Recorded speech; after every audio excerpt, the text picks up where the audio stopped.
જ્યોતિ બરોબર. પૂજ્ય મુરબ્બી શ્રી મનુભાઈ, મુરબ્બી શ્રી નવલભાઈ, મુરબ્બી શ્રી હીરાભાઈ ઠક્કર આજે પધાર્યા છે એ આપણું સૌભાગ્ય છે.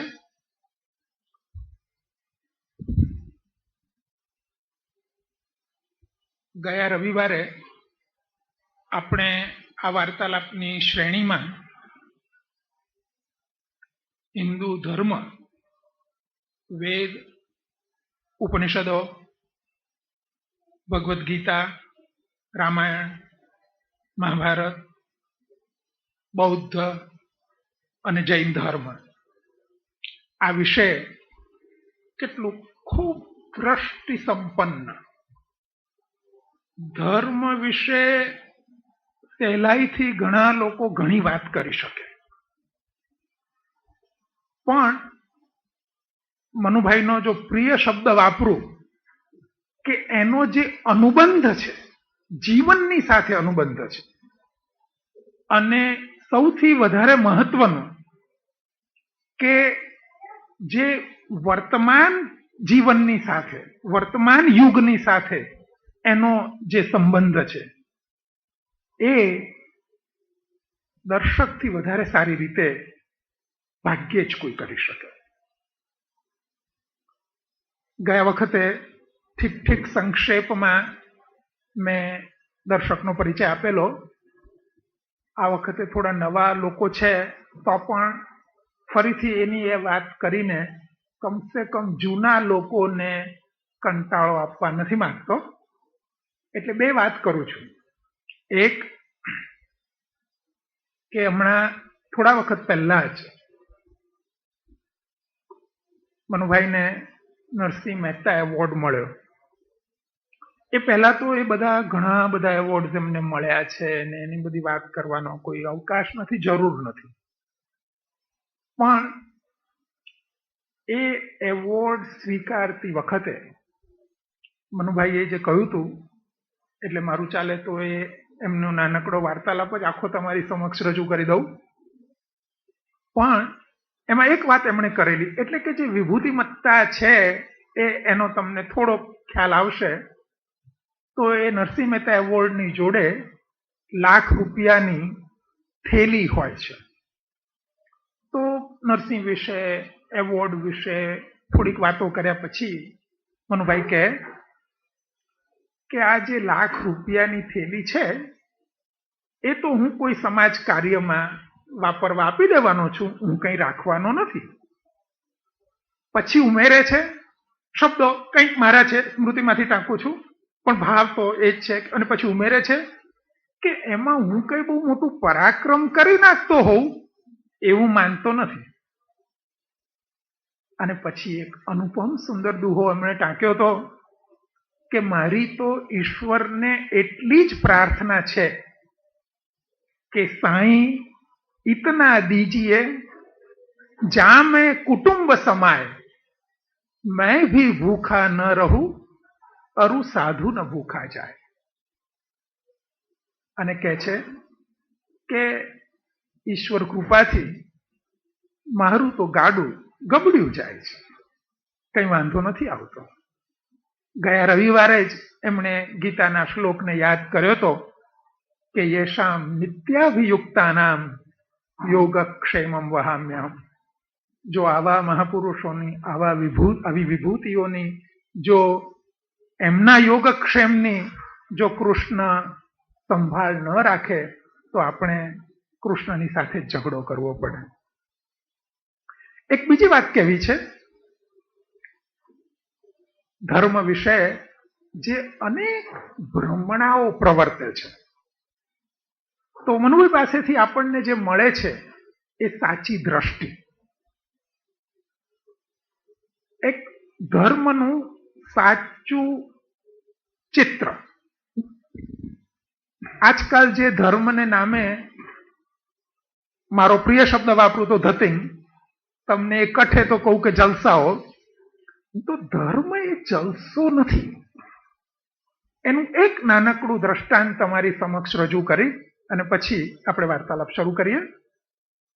ગયા વખતે મેં ઉમાશંકરની વાત કરેલી અને એટલે મારો તો માસ્તરનો સ્વભાવ છે એટલે આજે એક બીજી વાત કરું છું કે તમને જો તક મળે તો રવિન્દ્રનાથનું ગાંધારી રાવેદાન એક અદ્ભુત મહાન કૃતિ છે અને અમારું તો એવું સૌભાગ્ય હતું કે મનુભાઈના મુખે જ એ કૃતિનું પઠન અમને સાંભળવા મળેલું એમના માર્મિક ટીકા ટિપ્પણો સાથે અને મનુભાઈ એ કહેતા જાય વાંચતા જાય સમજાવતા જાય અને એમની આંખમાંથી આંસુ વહેતા જાય એ ચિત્ર હજી મારી આંખ સમક્ષ છે.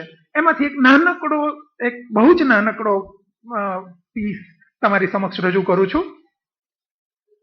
ગાંધારી આવે છે. મહાભારતની વાત તો ગઈકાલે જ મનુભાઈ આપણને ગયા રવિવારે જ કરી હતી અને ધૃતરાષ્ટ્રને કહે છે ત્યાગ કરો ત્યાગ કરો. ધૃતરાષ્ટ્ર પૂછે છે કે દેવી કોનો? એ દુર્યોધનનો. હવે પુત્રનો જ ત્યાગ કરવાની એ વાત કરે છે કે મહારાજ દુર્યોધનનો ત્યાગ કરો. ત્યારે ધૃતરાષ્ટ્ર કહે છે ધર્મનું લંઘન કરનારને ધર્મ સજા કરશે. હું પિતા છું, હું એમ કે એનો ત્યાગ નહીં કરી શકું. ગાંધારી, આ તો રવિન્દ્ર વાણી છે. ગાંધારી કહે છે ગર્ભભાર જર્જરિતા હું માતા નથી. તમે જો પિતા છો તો ગર્ભભાર જર્જરિતા હું માતા નથી. તેનું તે અકલંક બાલમુખ જોઈને મારું સ્નેહ વિગલિત ચિત્ત શુભ્ર દુગ્ધ ધારા રૂપે બંને સ્તનોમાંથી ઉભરાઈ આવ્યું નહોતું કે? તો પણ હે મહારાજ હું કહું છું કે પુત્ર દુર્યોધનનો ત્યાગ કરો. ધૃતરાષ્ટ્ર, તેનો ત્યાગ કરું તો પછી રાખું શું? ગાંધારી, ધર્મ તવ, કે તમારો ધર્મ રાખો. અને જે ધૃષ્ટતાથી ધૃતરાષ્ટ્ર પૂછે છે તમારો ધર્મ મને શું આપવાનો છે?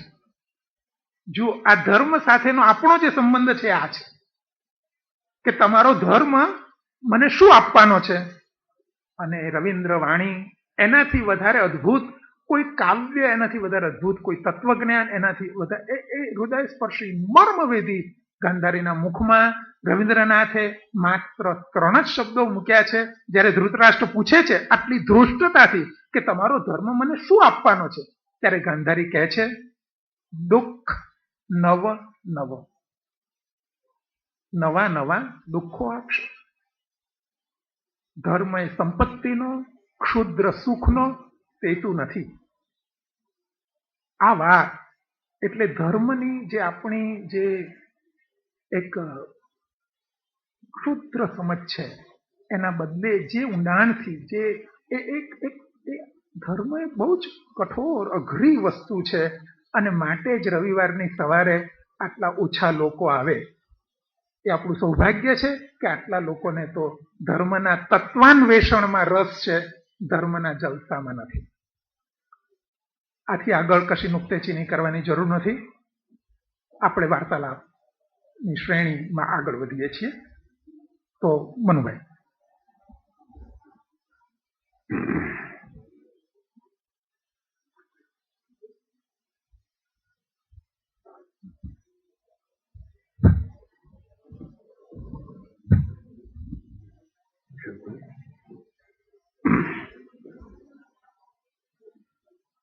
ભાઈ મધુસૂદન, ભાઈઓ બહેનો, મધુસૂદને રવિન્દ્રનાથને અહીંયા સંભાળ્યા તે આપણા ઉપર બહુ મોટી કૃપા કરી છે.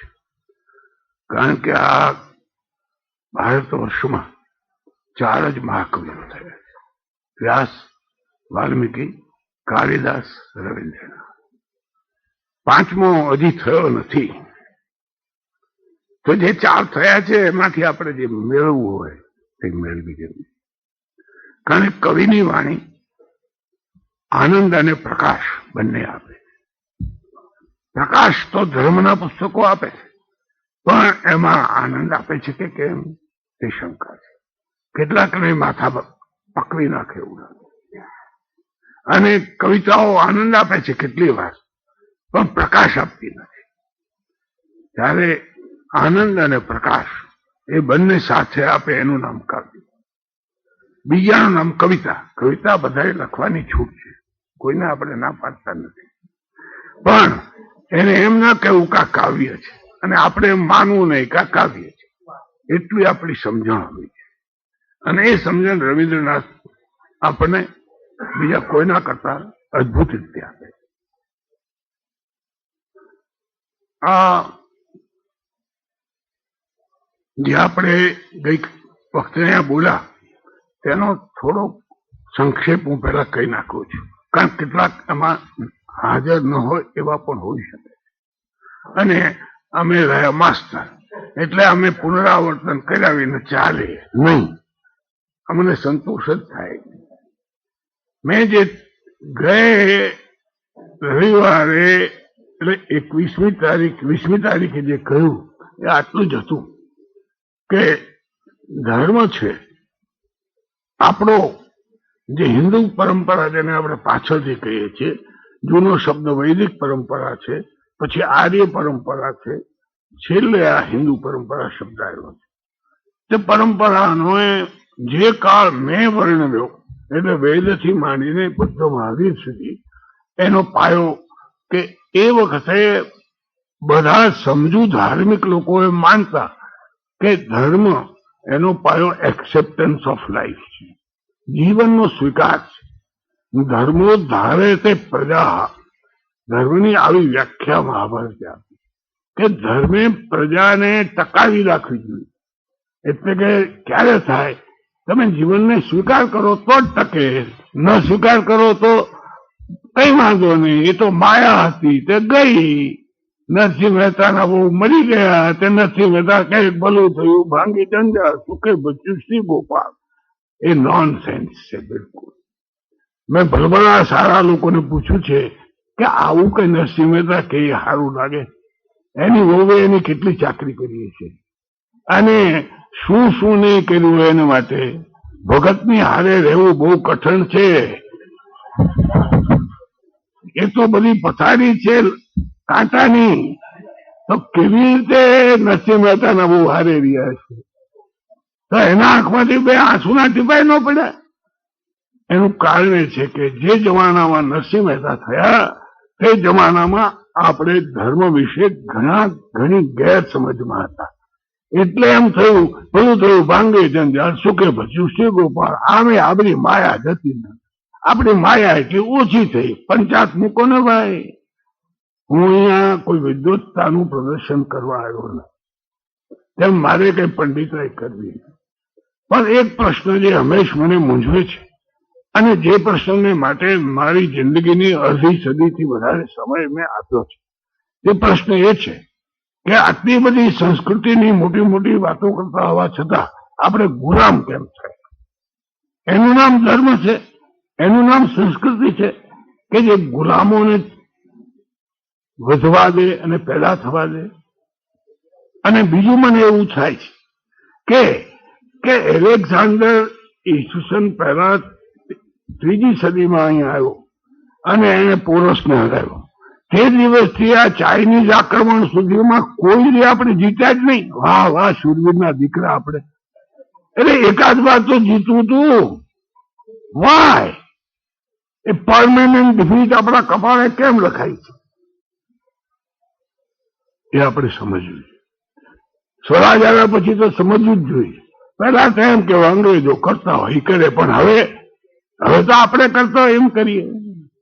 અને ત્રીજી વાત તમારી કહું છું કે તમે અહીંયા હો, તેથી તમે આ જવાબદારીમાંથી બચી શકવાના નથી. કારણ કે હિન્દુસ્તાન એવડો મોટો દેશ છે, એટલી મોટી વસ્તી છે કે એનું બગડે તો દુનિયા આખીનું બગડે.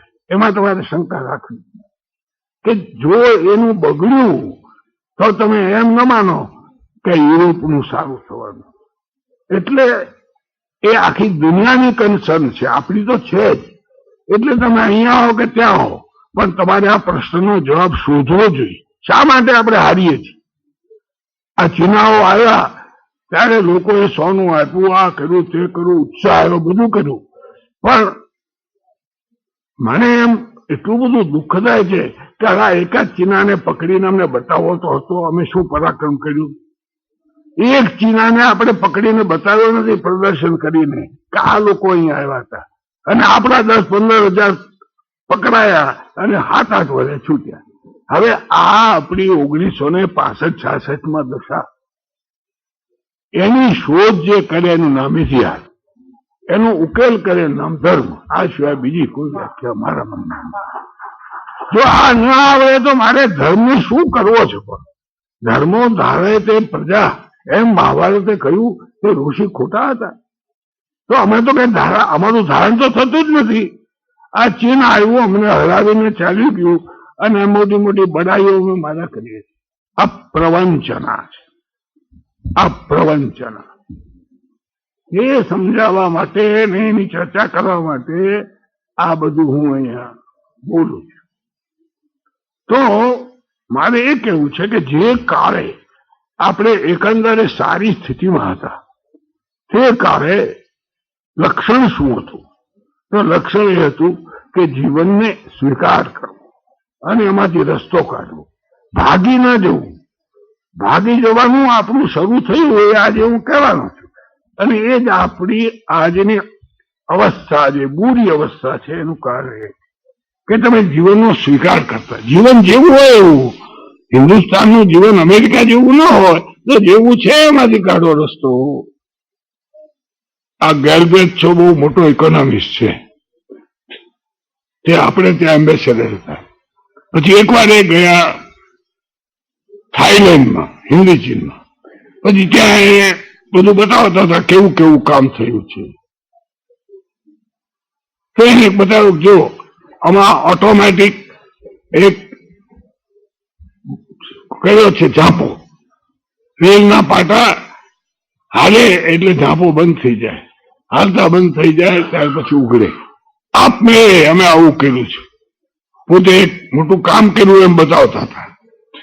એટલે ગેલબ્રેથ કે આ તમે આજને આજ ન કર્યો તો શું વાંધો આવે? તમે આમાં 25-30 લાખ રૂપિયા ખર્ચા, એના વ્યાજમાંથી તમે એક માણસને અહીંયા બેહાડી શકત, જે છાપો ઉગાડ બંધ કર, ઉગાડ બંધ કરે, એક માણસ કામ મળે. તમારે તો કામ જોઈએ છીએ. અમે 250 વર્ષ પહેલા આવું કરતા હતા. 250 વર્ષ પછી અમારી આ સ્થિતિ આવી કે અમે ઓટોમેટિક બધી મશીનરી લેવા છીએ. તમે આજને આજ અમેરિકન ન થાવ અને તમારી થઈ શકશે પણ નહીં. અમે 250 વર્ષ પહેલા હતા તેને યાદ કરો, અને એ રીતે તમે તમારી પરિસ્થિતિમાં એ રસ્તો કાઢો. પણ અમારા મહાપુરુષોને તો એ સ્વીકાર્ય થતું નથી. એને તો આજના જ અમેરિકા ઉભું કરી દેવું છે. પરિણામે બાવાના બે બગડે છે. નથી અમેરિકા થઈ શકતા, નથી આપણો પ્રશ્ન ઉકેલતો. આ જે પરિસ્થિતિ છે તેને આ બધી વાત સાથે સંબંધ છે કે એક્સેપ્ટન્સ ઓફ લાઈફ જેવું હોય એવું આ હિન્દુસ્તાન છે ભાઈ. અને એમાં અત્યારે મોટી મશીનરી નહીં ચાલે, ચાલશે કે નહીં ચાલે તપાસ કરો, શું પરિણામો આવે. અને એ જે તમને દેખાય તટસ્થ રીતે એમાંથી તમે રસ્તો કાઢો. એ એક્સેપ્ટન્સ ઓફ લાઈફ નો સિદ્ધાંત છે. અને બીજું મેં તે દાડે તમને કહ્યું એ કે લાઈફ એટલે શું? લાઈફ એટલે ખાવું પીવું મજા કરવી એમ નહીં. ઉપનિષદોએ કહ્યું કે મનુષ્ય માત્ર એ પંચકોશી જીવ છે. એનો ઉપરનો કોષ એ આનંદનો છે, નીચેનો કોષ અન્નનો છે. અન્નથી આનંદ સુધીની યાત્રા કરે એ મનુષ્ય, અને વચમાં અટકી પડે એ પશુ. એટલે જયારે લાઈફ બોલીએ છીએ આપણે, હું તમારી પાસે બોલું છું ત્યારે લાઈફનો શું અર્થ છે એ પણ મારે સ્પષ્ટ. આપણે એ લોકોના સમયમાં શું હતો પછીની જે મેં વાત તમને સમજાવી એ કે આ પ્રમાણે તમે સ્વીકારો કે મનુષ્ય માત્રમાં એક જ ઈશ્વર છે, જે વેદોએ કહ્યું, જે ઉપનિષદોએ પણ કહ્યું. એ કહેતા હતો પછી આ બધા આદિવાસીઓ શું કરો તમે? અહીંયા આટલો બધો ચારે બાજુ દરિયો છે તો કાળા લોકોનો છે. તો એમાંથી શરૂ થયું કે આપણે એક ચતુર્વર્ણ વ્યવસ્થા કરો, એને મારવાના નહીં, આપણે એને આપણી સાથે રાખવાના. એમાંથી મનુષ્યની એકતા અને મનુષ્યના વૈવિધ્યનો સ્વીકાર એ થયો છે. કે જે એમણે કહ્યું કે ભગવાન એક છે પણ બધા નોખે નોખી રીતે બોલે છે. એકમ સત વિપ્રા બહુધા વદંતી. માણસો નોખી નોખી રીતે બોલે છે. કોઈ પાણી બોલે, કોઈ આગ બોલે, કોઈ જળ બોલે, કોઈ એકવા બોલે. જે બોલવું હોય બોલો, પણ પાણી પાણી છે એ સમજો તો બધી ઝઘડો ન થાય. તે દિવસે જે કહ્યું તે રામકૃષ્ણ સુધી ચાલે છે. અને એવું જયારે તૂટી ગઈ આખી વાત ત્યારે આપણે ગુલામ થયા કે મનુષ્યની એકતા તમે વ્યવહારમાં તમારે સ્વીકારવી જોઈએ અને મનુષ્યના વિવિધ વિચારોને તમારે સ્વભાવપૂર્વક સાંભળવા જોઈએ.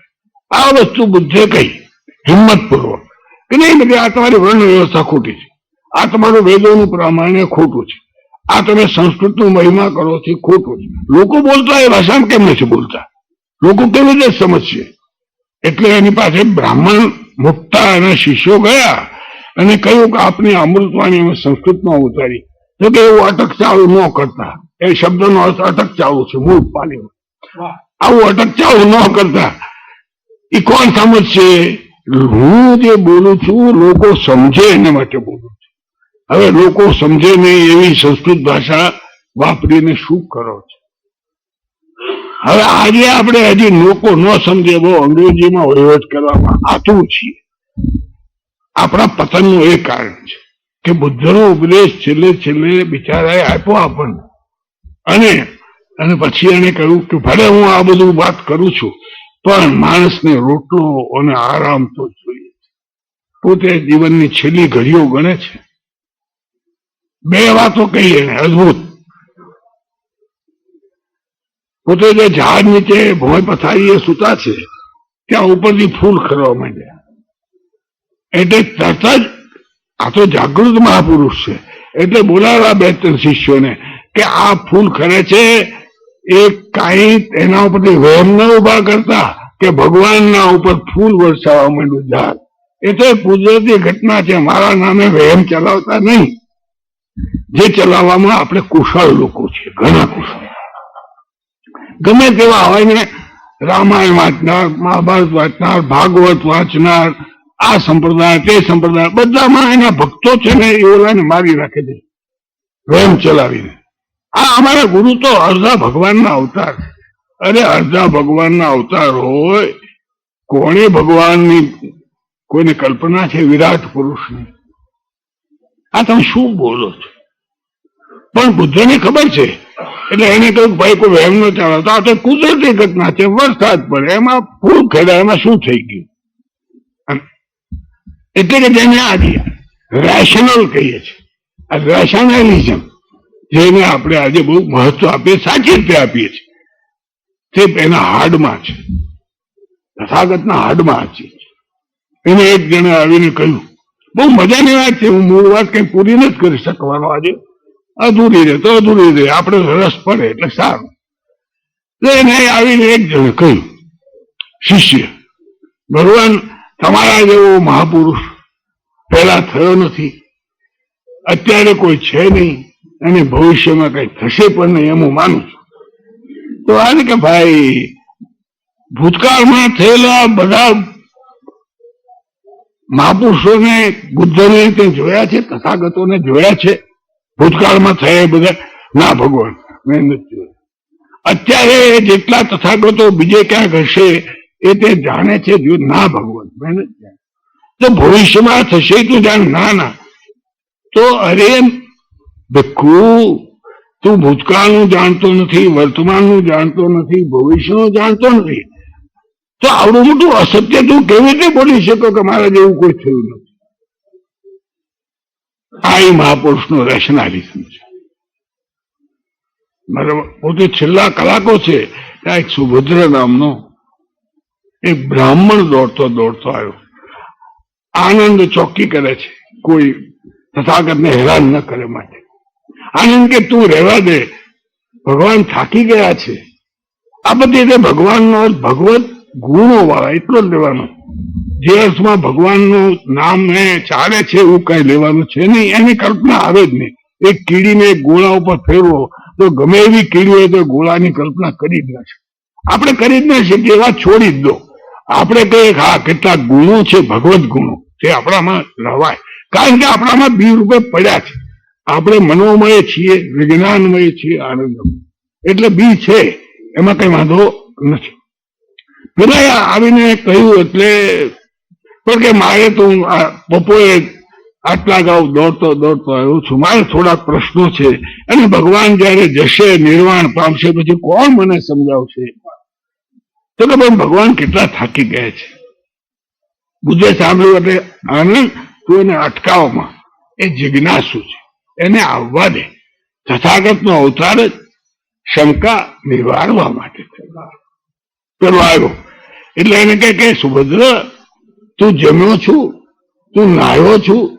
કે ના ભગવાન, જમવાનું તો પછી કાલે થશે, નાહવાનું કાલે થશે, પણ તમે તો હમણાં ગયા જવાના.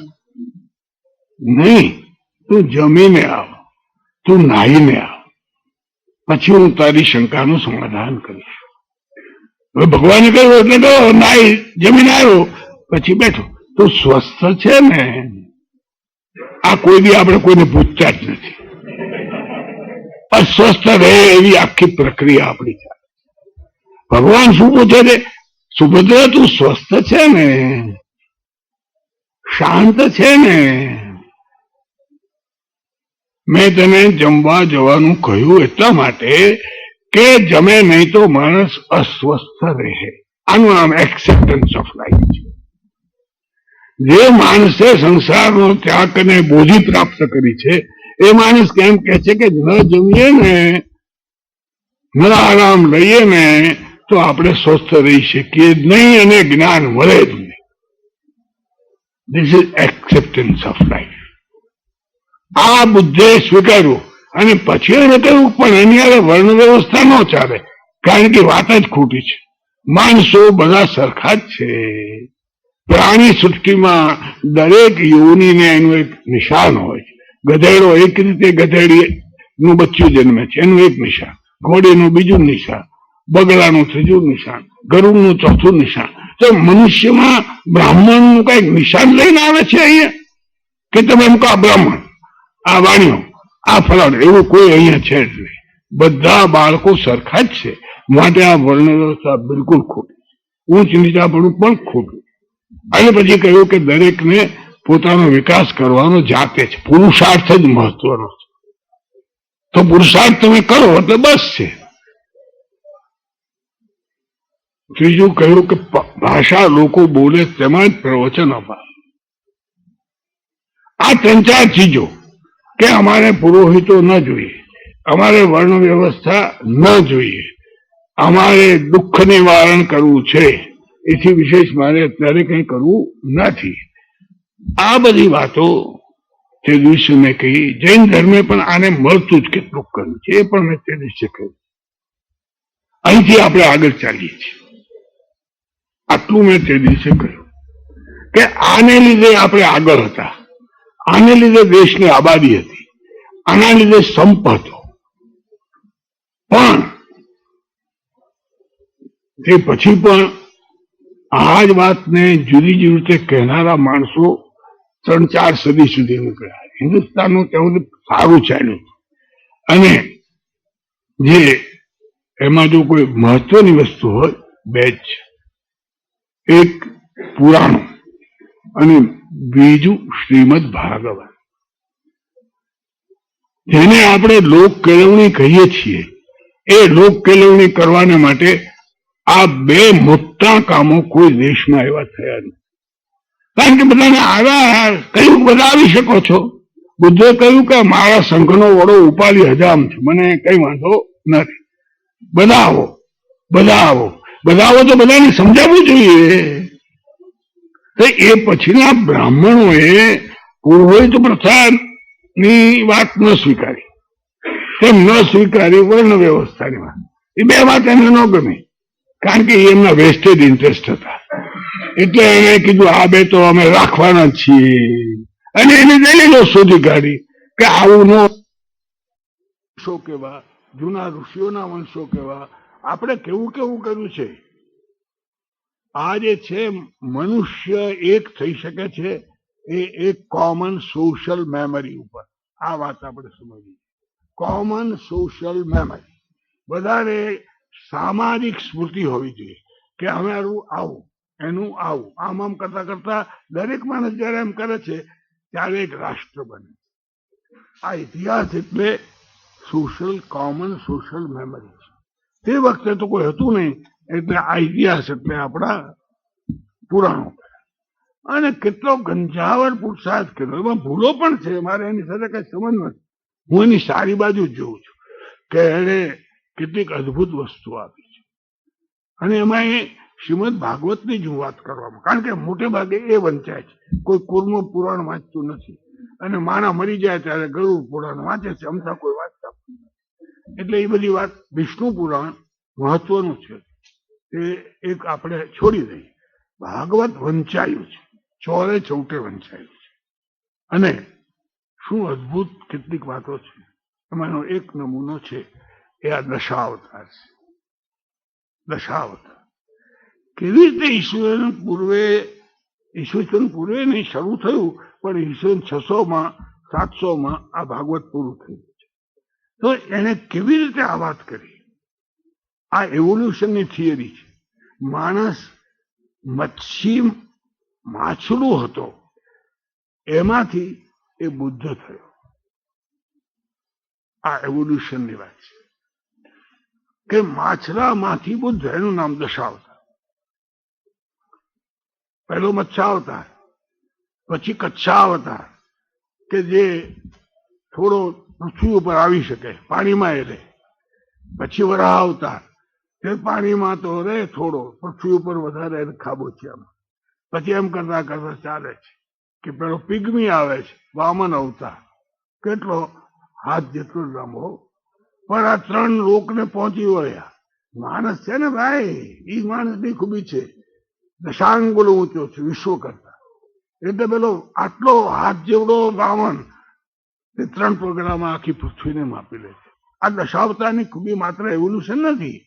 દશાવતારની ખૂબી એ છે કે મનુષ્યને અંતિમ રિદ્ધિ સિદ્ધિ શું છે એ બતાવે છે. કે આપણી અંતિમ રિદ્ધિ સિદ્ધિ બુદ્ધ છે, શ્રી કૃષ્ણ છે, રામ છે. આ બધા કરતા કરતા એને છેવટે શું કહ્યું વસમાવતમાં, કે આ બધાએ આખરે તો આ સૃષ્ટિને ધર્મથી ટકાવી રાખવાની છે, અને દરેકે ધર્મ માટે લડવાનું છે. વરાહ અવતારમાં પૃથ્વી કોઈ બોલી લેતું હોય દરિયામાં, તો ભગવાન વરાહ થઈને બહાર લાવો. અને આ નરસિંહ અવતાર શું કામ કરવો પડે? તો કે આ ભાઈ સાહેબ હિરણ્ય કશ્યપે તો કમાલ કરી, 3 લોક જીતી લીધા, અને કહ્યું ભગવાન છે જ નહીં, ન્યાય જેવું કઈ છે જ નહીં. એવું જે કહ્યું ને, એનો સામનો કેમ કરવો? એક્સેપ્ટન્સ ઓફ લાઈફ છે. હિટલર છે તો પછી તમારે લડવું જ પડે. એ વખતે તમે ગેંગે ફેફે થઈ જાઓ તો તમે તમારા માનવ્યને નુકસાન કરો. તો આને કહું કેવી રીતે કરવું? તો પેલો માણસ તો કેવો હોશિયાર છે કે એને તો બ્રહ્મા પાસે માગી લીધું છે વરદાન, કે હું દિવસે ન મરું, રાતે ન મરું, ઘરમાં ન મરું, બહાર ન મરું, લોઢે ન મરું, લાકડે ન મરું, માણસથી ન મરું, દેવથી ન મરું. બસ. અને હવે આપણે કોણ પહોંચી શકે? કવિ કેટલો મોટો છે, જેને લખ્યું એ આપણે કોઈ જાણતા. વ્યાસે તો નથી જ લખ્યું, કારણ કે વ્યાસ તો એ વખતે હતા, એટલે તો બહુ જૂની વાત. પણ જેને વ્યાસને નામે લખ્યું એ પણ બહુ મોટો માણસ. તો એને કહ્યું કે હા, આ બધા વરદાન આપી દીધા છે, પણ મનુષ્ય છે એ આખા વિશ્વ કરતા 10 આંગળ ઊંચો, અને ભગવાન તો કઈ કેટલો ઊંચો છે ખબર જ નથી. એટલે ભગવાન રસ્તો કાઢે છે પ્રહલાદ ને જયારે હેરાન કરે છે ત્યારે, અને કહે છે તું ભગવાન કરે, ક્યાં તારો ભગવાન? ક્યાં છે તારો ભગવાન? આ થાંભલામાં છે કપાવેલો, તો કે તું ભેટ એમ હોય. એટલે ભેટવા જાય છે ત્યારે ફાટે છે, અને એમાંથી નરસિંહ બહાર આવે છે. બહાર આવીને પેલાની ગરદન પકડે છે, અને પછી ઠેક સાંજ પડે, દિવસ હાથમાં ટાણું થયું ત્યાં સુધી રગદોડા કરે છે, એને છોડતો નથી. અને જેવી સંધ્યા થઈ એટલે પકડી અને ઉંબરામાં નાખ્યો, પોતે ચડી બેઠા. પોતાના નખ બતાવ્યા અને પછી એને કહ્યું કે આલ્યા હિરણ્યકશિપુ આ દિવસ છે કે રાત? આમ જોયું દિવસ સુધી રાત સુધી, સંધ્યાકાળ છે, દિવસ છે નથી, રાત છે. તો આ હવે તારો આ ઘર છે, ઘરની બહાર ક્યાં તું ખૂતો છું? તો કે ઘરમાં એ નથી ને બહાર એ નથી. હું માણસ છું કે દેવ છું? હવે એ કોઈ બન્યું જ નથી. અડધો સિંહ અને અડધો માણસ. તો કે ના, તું માણસ એ નથી, દેવે નથી. નખ બતાવ્યા. આ નખ છે એ લોઢું છે કે લાકડું છે? લોઢું નથી, લાકડું નથી, ચીરી નાખ્યું. તારા બધા વરદાન કબૂલ, પણ મારી પાસે એના કરતા ઘણા રસ્તા કાઢવાના છે. બેવકૂફ, તારા મનમાં તું ગમે તે માનતો હો. એને આ પ્રજાને ઈશ્વર વિશે એક આસ્થા વિથ ઓલ ઇટ્સ લિમિટેશન્સ. હું કઈ શ્રીમદ ભાગવતો બોલવા નથી બોલતો, નહીં તો એના લિમિટેશન્સ પણ બતાવો. પણ એને મોટામાં મોટું કામ કર્યું. સામાન્ય માણસને કહ્યું તમારો રખેવાળ છે, ભરતા ભોગતા મહેશ્વર છે, મૂંઝાઓમાં. અને આવો હિરણ્યકશિપુનો અવતાર થઈ જાય તો વાંધો નહીં. થાય, રાવણ થાય, હિરણ્યકશિપુ થાય, હિટલર થાય, કઈ દુનિયામાં સ્ટેલિન થાય, બધું થાય. મૂંઝાવો નહીં. એક માલિક બેઠો છે આપણા ઉપર, અને એ માલિક આપણને મદદ કરે. આપણને રસ્તો ન સૂજે તો એ આપણને સુજાડશે નહીં કર. લોકોને કરોડો રૂપિયાના દાન આપવા કરતા આ મોટું દાન, જેનું નામ સવિવેક ઐતિહાસિક આસ્થા છે, અંધશ્રદ્ધા નથી. કારણ કે ઇતિહાસમાં તમને ડઝન બંધ કિસ્સાઓ બતાવી શકું કે એલેક્ઝાન્ડર શું માનતો હતો, સીઝર શું માનતો હતો, અને બધા કેમ રાજા રાણા અક્કડ શાના વિષાદ શીતમ રાજ્ય પ્રેમ. કઈ સત્તા પર કૂદકો મારો, લાખ કોટીના ભલે ધણી. લાખ તો મુઠી રાખ બરાબર, કરોડ છોડ છે સરવાળે, સત્તા સૂકા ઘાસ બરાબર, બળી આસપા છે બહાર. ચક્રવર્તી મહારાજ ચાલ્યા, કાળ ચક્રની ફેરી એ, સગા દીઠામે શાલમના ભીખ માગતા છે. આ જે આસ્થા કે ટ્રુથ વિન્સ, ભલે એને સહન કરવું પડે, પણ at the end truth wins. આ ગાંધીને મળ્યું એટલે અનેક વિપત્તિઓ વચ્ચે પણ એ માણસ ટકી. આ જેને મળ્યું તે બધાને એ જ વાત લાગુ પડે. પણ આ જે ભાગવત, શ્રીમદ ભાગવતનું જે મહાત્મ્ય છે, એ બીજું મહાત્મ્ય છે, એનો દશમ સ્કંદ છે, કે જેમાં શ્રી કૃષ્ણની બાળ લીલાનું વર્ણન. શ્રી કૃષ્ણ એની મોટી ઉંમરનું વર્ણન મહાભારતમાં છે. મહાભારતમાં બાળ લીલા નથી. પણ આ જે ભાગવત છે તેને બાળ લીલાને જ મહત્વ આપ્યું છે. હું અમારા શિક્ષકોને દર વર્ષે શ્રીમદ ભાગવત ઉપર 2-3 વાતો કરું છું, 2-3 વ્યાખ્યાનો.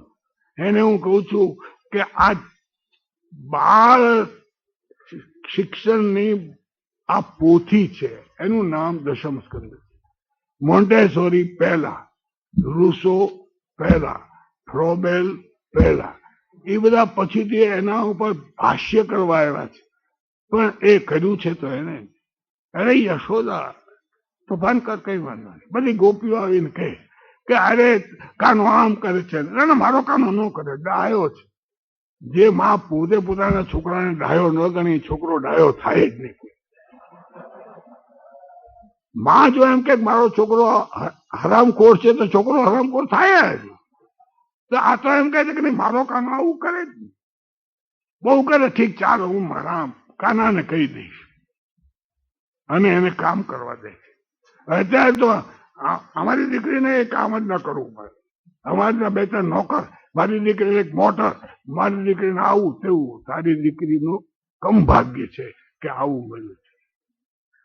જો શ્રી કૃષ્ણ ભગવાનને કામ કરવું પડ્યું, ગાયો એને ચારવી પડી, એને જો વાસીદા કરવા પડ્યા, એને જો પાછું ચાલ્યા, તો તમે તો કઈ વાડીના મૂળા, કે તમે એવી વાત કરો છો, અમે કઈ કામ નથી કરતા, મારા વડવાના પરમ પુરુષે કામ કર્યું. પણ આપણા દુર્ભાગ્ય, જે કાળમાં આપણી અવનતિ થઈ એ કાળમાં આ વાત આવી ગઈ કે મોટા માણસો કામ ન કરે. પણ શ્રી કૃષ્ણ ભગવાને તો કહ્યું હું તો કામ કરીશ. અને કામ કરતા કરતા એને બધી એવી આવડત આવી કે આપણે રાક્ષસો આવે તો કોને ઠેબુ મરાય, કોને માથું મરાય, કોને ચૂંટીઓ ભરાય, કોને પાડી દેવાય, આ બધી આવડત એને કેળવી લીધી. અને છેવટે 15 વર્ષની ઉંમરે એ માણસે કંસનો વધ કર્યો. 15 વર્ષની ઉંમરે, કે જે ઉંમરે આપણા છોકરાઓ ડ્રગ પીતા હોય છે, તે ઉંમરે કંસનો વધ કર્યો. શા માટે કર્યો? કેમ થઈ શક્યું? કારણ કે યશોદાએ એને આત્મશ્રદ્ધા કેળવવા દીધી. પણ આ ખર કઈ વાંધો નહીં, કુદરત વચ્ચે રહેવા દીધો તો એને. હા, વાછડું ચારવા દે, એની માને દૂધ ખાવું હોય ને તો જરા વાછડું ને હારા રાખ, એટલું તારા માટે નથી. આ બધી ચીજો શ્રીમદ ભાગવત દશમ સ્કંધમાં એક સંસ્કાર આપતા કે તમારી બાલ્યાવસ્થા કેવી જાય તો તમારી તરુણાવસ્થા, તમારી પ્રૌઢાવસ્થા, તમારી વૃદ્ધાવસ્થા શોભે. એનું મૂળ તમારી બાલ્યાવસ્થા છે. એ બાલ્યાવસ્થા ઉપર દશમ સ્કંધનો કવિ પાગલ છે, પાગલ. અને એને જે એના ગીતો ગાયા છે એ કોઈ ગાઈ નહીં શકે. આ ભાગવતને પહેલવેલા ધી લાસ્ટ મેન નું કહે છે ને રસ્કિન ને ગાંધીજી, એને તે દાડે કહ્યું લાસ્ટ મેન તો બાળક છે, એનું ટ્રેડ યુનિયન કોણ કરશે? બાળક તો ટ્રેડ યુનિયન કરી શકતા નથી. એના રાઇટ્સ કોણ સાચવશે? સાચવે કોણ? એને એસ્ટાબ્લિશ કર્યું કે આ મારા બાળકોનો ચાર્ટર છે કે એ રખડશે, ફરશે, નાશે, ધોશે, પડશે, આખડશે, બધું કરશે. બોલો ભાઈ, અને તમે એને રોકતા નહીં, તમે એને રોકતા નહીં. હવે એનામાં ભરાય છે ને, હમણાં 40 કોન્ફરન્સ ગઈકાલે પૂરી થઈ છે. એ મૂળ માનવી અધિકારો નહીં, દશમ સ્કંધે કહ્યું ચાઇલ્ડના અધિકારો, ચિલ્ડ્રન્સ ચાર્ટર ઓફ રાઇટ શું હોય. આ ભાષા આપણે બોલીએ છીએ, એ ભાષા કઈ ઋષિને ખબર નહોતી એ વખતે, પણ એને કહેવાનું તો આ જ છે. દશમ સ્કંધનો મહિમા આ ચીજમાં છે. અને પછી શું મહિમા છે? ભક્તિનો. આ બધું છે એ ભક્તિનો મહિમા એમ એને સમજાવ્યું. છેવટે તો રસ નીચોવીને એને કહેવું છે ભક્તિનું. ભગવાન પોતાના 10-15 સાથીઓની જોડે મથુરામાં દાખલ થયા તો એને બળભદ્ર એના બધા આહિર મિત્રો બધા હતા. તે એક ધોબીની દુકાને ગયા અને ધોબીને કહ્યું કે અમારા લુગડા તો અમને લુગડા આપીશ? કે તમે તારા મૂર્ખ લાગો છો, આ લુગડા તો કંસ રાજાના છે, એની તમને કેવી રીતે અપાય? 2 ધોલ મારી લુગડા લઈ લીધા, આગળ ચાલ્યા. ત્યાં ખૂંધી 3 ઠેકાણેથી વળી ગયેલી એવી ત્રિવક્રા કુબજા આવે છે. હાથમાં ચંદન છે, ચંદનની થાળી લઈને આવે છે. આ છોકરાઓ કૃષ્ણ જાય પછી એની મશ્કરી કરે છે. અરે સુંદરી, તું ક્યાં ચાલી? ભગવાન સમજે છે કે આ સંસારમાં હાસ્યરસ પણ છે. જે હાસ્યરસ તે સમજતા નથી તે આ સંસારને સમજતા. તો એને કહે સુંદરી તું ક્યાં ચાલી? તો પેલી કહે મારી મશ્કરી હું કામ કરો છું? હું તો 3 ઠેકાણેથી વળી ગઈ છું અને કુબજા છું ભાઈ, અને આ ત્રિવક્રા અમારું નામ છે. સારું, પણ આ ચંદન છે ને તે તું કોને માટે લઈ જાય છે? તો કહું કંસ રાજાની દાસી છું, એને માટે હું લઈ જાઉં. તું અમને આપીશ? હા, જરૂર આપીશ. તમારા જેવા રૂપાળા છોકરાઓ એને ચંદન ચોપડવાનો મને કેટલો આનંદ આવે. લાવો, હું ચંદન તમને લગાડી દઈશ. એના માટે હું બીજું ઘસી લઈશ. ચંદન બીજી વાર ઘસવું, એમાં શું છે? ભગવાન માકા વળે છે ચંદન લગાડવા માટે, પણ પેલી તો બિચારી સાવ વાંકી છે. એટલે ભાગવતમાં વર્ણન કે ભગવાને એની દાઢી પકડી અને એના અંગૂઠા ઉપર પોતાનો પગ મૂક્યો અને પછી દાઢીને એક આંચકો માર્યો, બધા હાડકા છૂટા થઈ ગયા, બંધાયેલા હાડકા, અને 16 વર્ષની સુંદરી થઈને ઉભી રહી. શું છે કે આ કંસની નગરીમાં કોઈ કંસનો સામનો કરી શકે એમ નથી, એની સામે બોલી શકે એમ નથી. તેમાં ત્રિવિક્રમા એમ કે છે કે હા, હું તને ચંદન ચોપડી દઉં અને ભલે ને કંસ મને વઢે, હું બીજું ચંદન લઈ આવીશ. આ એક મહાભયાનક નગરીમાં નિર્ભયતાની દીપ શિખા છે. આ જે કુબજા છે, અને ભગવાન એને કે છે હા, હું તારા ઘરે આવીશ જરૂર. સમજ્યા? ભક્તિનો મહિમા કે જો તમે ઈશ્વર શરણે જાઓ તો તમારા પ્રશ્નો છે ઉકળતા જશે, ધીમે ધીમે ઉકળતા જશે. મેં તમને કહ્યું એક આ ભાગવત એ સમયનો એક મહાગ્રંથ. આ ગ્રંથો ઘણા કહે છે ચોપડીઓથી હું થાય. હું જેલમાં હતો તો પછી અમારા હારે બધા ખાદી વાળા ઘણા મિત્રો, હું પણ ખાદી વાળો, એટલે સેલ્ફ ક્રિટિસિઝમ છે. તો પછી અમે બધા હું એક આંટી રોજ કાંતું, એક આંટી રોજ 2.5 કલાક થાય મને, અને પછી હું વાંચું લખું. તો મને ખાદીવાળા મિત્રો મને કે નવલભાઈ નથી એવા તો વાંધો નથી, પણ બીજા અમારા ખાદીવાળા મિત્રો મને એમ કે શું આખો દી વાંચ કર્યો છે, વાંચે કોનું ઊંચું આવ્યું, વાંચે કોનું ઊંચું આવ્યું, કાંતો ને. હું કહું ભાઈ સાહેબ, આ 2.5 કલાક તો કાંતું છું, કેટલું કાંતું હોય હું. તમે જરાક અમારા ઉપર દયા રાખો ને. આ અમે ઉભા કાંતીએ છીએ, એમાં અમારા કેટલાક ચક્કરમાં થાય કે બેઠા બેઠા સાહેબ ઉભા પણ કાંતીએ, કેમ નો કંતાય, ઊંધેમાં રાખીને નો કાંત્યું એટલું સારું. આવા લોકો એને પછી હવે હું મળું ત્યારે કહું છું તમારું શું ઊંચું આવ્યું, કે તો મને કહો કાંતીને કીધું. અત્યારે કોણ હિન્દુસ્તાનમાં તમારો ભાવ પૂછે છે? તમે બિચારા બેગર્સ છો, જઈને એમ કહો થોડીક સબસિડી આપો ને, ફલાણું કરો ને, ઢીંકણું કરો ને. એલા પણ અમે ભણ્યા તો અમે તો બાંધી શકીએ છીએ, અને અમે સરકારને હારે બાંધીએ, સરકારની સરકાર હારે બાંધીએ, અમને કઈ વાંધો આવતો નથી. ત્યારે દશમ સ્કંદ એક નિર્ભયતા આપે છે. નિર્ભયતા કોઈનો ઇજારો નથી, એક ત્રિવિક્રમા પણ હોઈ શકે. તો આ જે થયું એનું પરિણામ, આપણે જે એક્સેપ્ટન્સ ઓફ લાઈફની વાત કરીએ છીએ, એમાં શું થયું કે એ કાળે આવેલા તે પહેલા આવતા શરૂ થઈ ગયેલા તે બધા અન્ય જાતિના લોકો, હણ, હું, શાક, શિથિયન, યુએચી, બધી જાતિઓ આપણા દેશમાં આવી છે. કેટલી બધી જાતિઓ. એ બધી જાતિઓને આપણે એક્સેપ્ટ કરી લીધી. કોકને કહી દીધું તમે ક્ષત્રિય, કોકને કહી દીધું તમે વૈશ્ય. આ મારા એકવાર દુલાભાઈ કવિ ખરા ને કાગ, તે એક દાડો મને કહે કે આ બધા અમારા કાઠી ક્ષત્રિયો છે, આમ છે. મેં વાત મૂકો હવે કાઠી ક્ષત્રિયો, એ બધા શીથિયન છે, શીથિયન. એ બધા કરાચીની ઓલીકોર, મકરાણની ઓલીકોર, ઈરાનના સેવાડે રહેતા હતા. આ શીથિયનો છે. મને કે નહીં અમે સૂર્યવંશી ચંદ્રવંશી છીએ. મેં કીધું સૂર્યવંશી ચંદ્રવંશી વાત મૂકો, તમે કે દાડે ઇતિહાસ વાંચ્યો? સૂર્યવંશી ચંદ્રવંશી કોઈ છે નહીં, બધા શકો છે, શકો અને હુણો છે. એ બધા અમે તો એને માન જ આપીએ છીએ, પણ તમારા મગજની રાય હોય તો કાઢી નાખો. અમને સૂરજના વંશ છીએ, તમે સૂરજના વંશ નથી હો, તો આવું અંધારું આ દેશમાં હોય જ ને. ક્યાં હતા તમે, ક્યાં ગયા હતા? સૂર્યવંશના હતા તે. પણ આવા મગજના ખોટા ખ્યાલો ભલભલા લોકોમાં હોય છે. પણ મોટી વાત એ છે કે આ ગ્રંથોએ અમને એમ કહ્યું ભલે આવ્યા, આવકાર આપો, કઈ વાંધો. એટલે કે બ્રોડન યોર સેલ્ફ, તમે જરા વિશાળ થતા જાઓ. તે વાત ભાગવતને લીધે, કારણ કે ભાગવતમાં તો લખ્યું જ છે કે યવનો છે, આભીરો છે, શકો છે, આ બધા નામો છે બધાના, કે આ લોકોને માટે પણ આ ગ્રંથ છે. અને છેવટે શું કે છે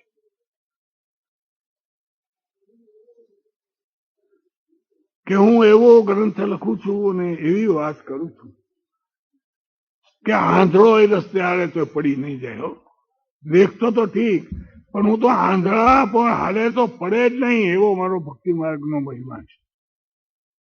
એમાં આ બધી જાતિઓના નામો છે કે આ બધી જાતિઓ છે તેમને માટે મેં આ લખ્યું. પછી આપણે ઊંધે રસ્તે ચડી ગયા. ત્યાં સુધી આપણે એક્સેપ્ટન્સ ઓફ લાઈફ, ઇક્વાલિટી, એવું બધું ઘણું હતું. પણ પછીથી આપણે સંકુચિત થતા ગયા.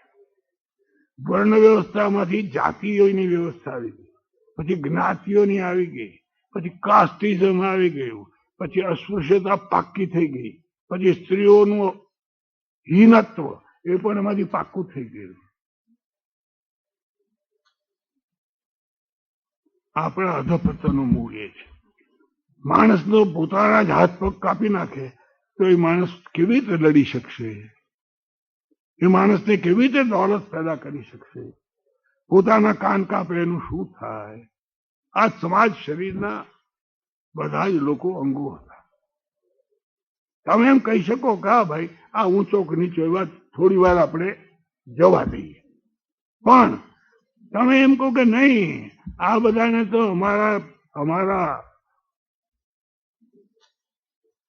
અમારી સોશિયલ સ્ટ્રક્ચરમાં સ્થાન જ નથી, દે આર આઉટકાસ્ટ, પંચમ વર્ણ છે.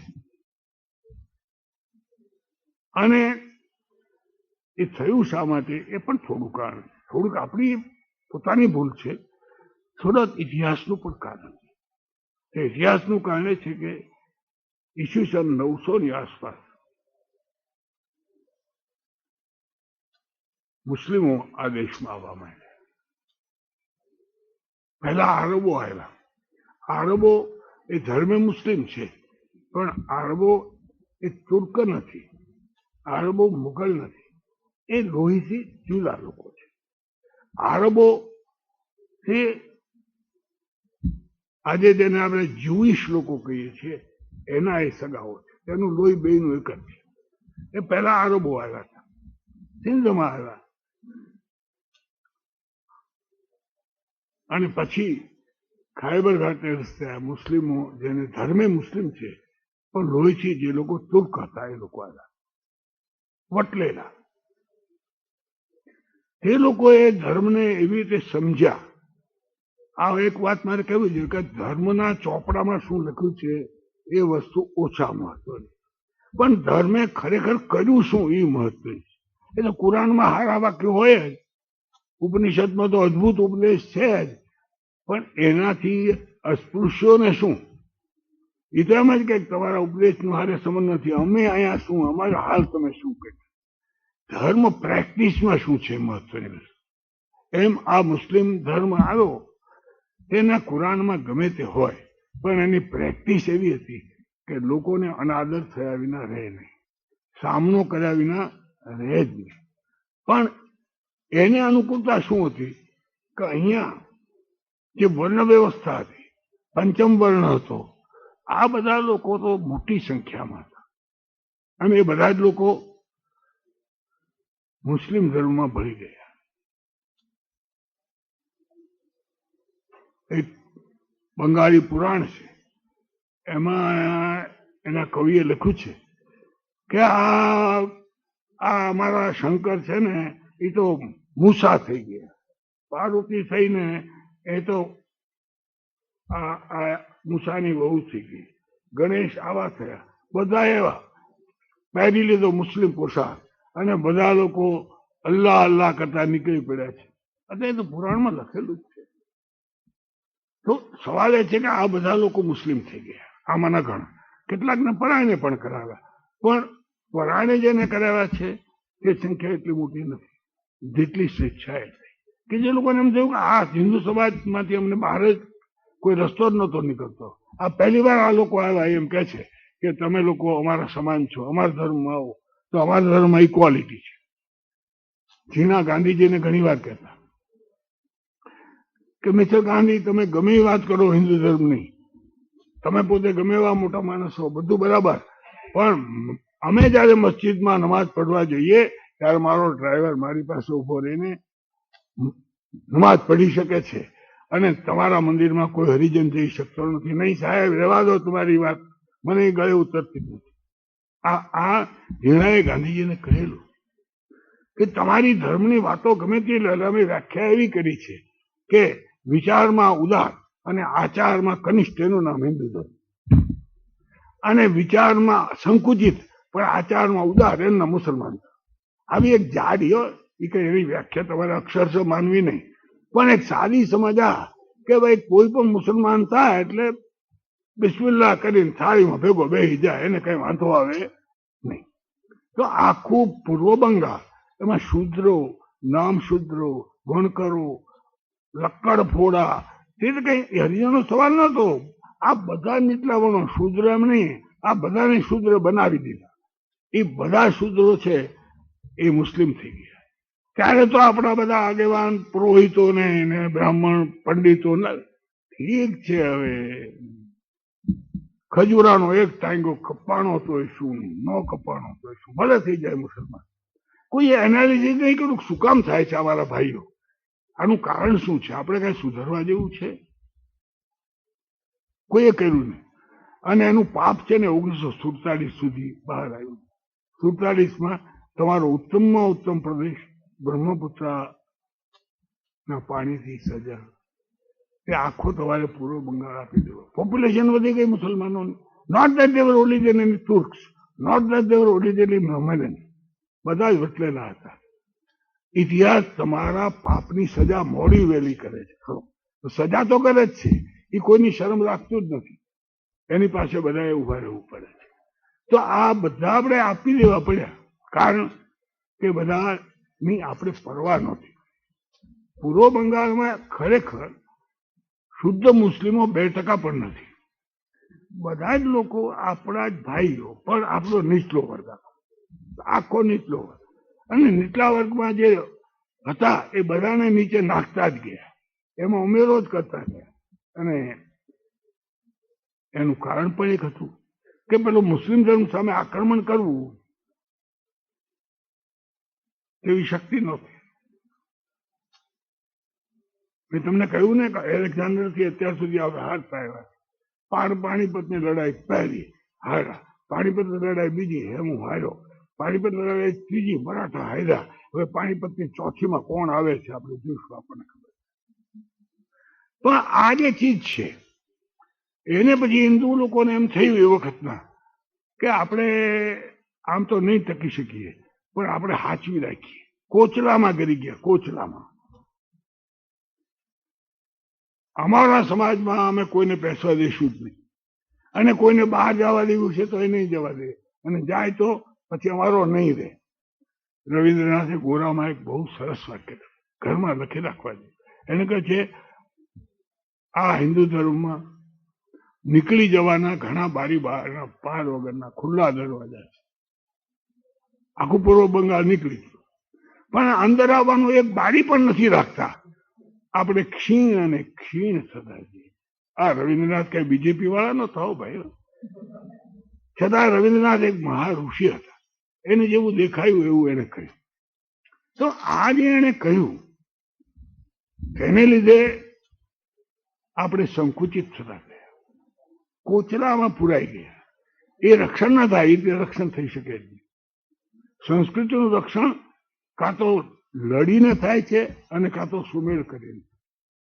સામાન્ય રીતે બે સંસ્કૃતિઓ ભેગી થાય ત્યારે પહેલા તો બાદાબાદી થાય, લડે ગમે તે હોય ને, પછી જોવે કે આ બધા મજબૂત છે હો, ત્યારે એમ કે આ રોમાંડવાળ કરો. હવે મુસ્લિમ ધર્મ પહેલા આપણે આવ્યા હતા, પણ એ કોઈ સિવિલાઇઝ લોકો નહોતા. તેને કોઈ પુસ્તક નહોતું કુરાનની જેમ, એનો કોઈ પૈગંબર નહોતો, એ લોકોને કોઈ ફિલોસોફી નહોતી. એ વર્ગ આવ્યો તો એને આપણો ધર્મ તો ઊંચો જ લાગે, અને આપણે એને આપણામાં સમાવ્યા એટલે ગોઠવાઈ ગયું, જે વૈદિક કાળની પરંપરા છે. પણ પછીથી મુસ્લિમો આવ્યા ત્યારે એનાથી પહેલા, એ પહેલાની પ્રક્રિયા છે, આગલી 3 સદીની. તો સંકુચિત અલ બૈરૂની કરીને એક ઇતિહાસકાર મોહમ્મદ ગઝની સાથે આવેલો, એને હિન્દુસ્તાન ઉપર એક ચોપડી લખી, બહુ સરસ ચોપડી. એમાં એને એસ્ટ્રોનોમીનું આપણું જ્ઞાન શું છે, ગણિતનું આપણું જ્ઞાન બહુ સરસ. આપણે એમ થાય કે આ માણસે કેવી રીતે સંસ્કૃત જાણ્યા પછી કેમ કે આપણને ખબર ના પડે. એ અલબેરુને લખ્યું છે, મોટી ચોપડી છે કે આ દેશના લોકો બધા આતિથ્યમાં બહુ માને, બહુ સારા માણસો, ભલા માણસો, કોઈનું ખરાબ કરતા નથી. પણ આ લોકોમાં બે ગુણ છે, બે અવગુણ છે. એમાં એક અવગુણ એ છે કે એમ માને છે કે અમારા બાપ દાદા જે કહી ગયા છે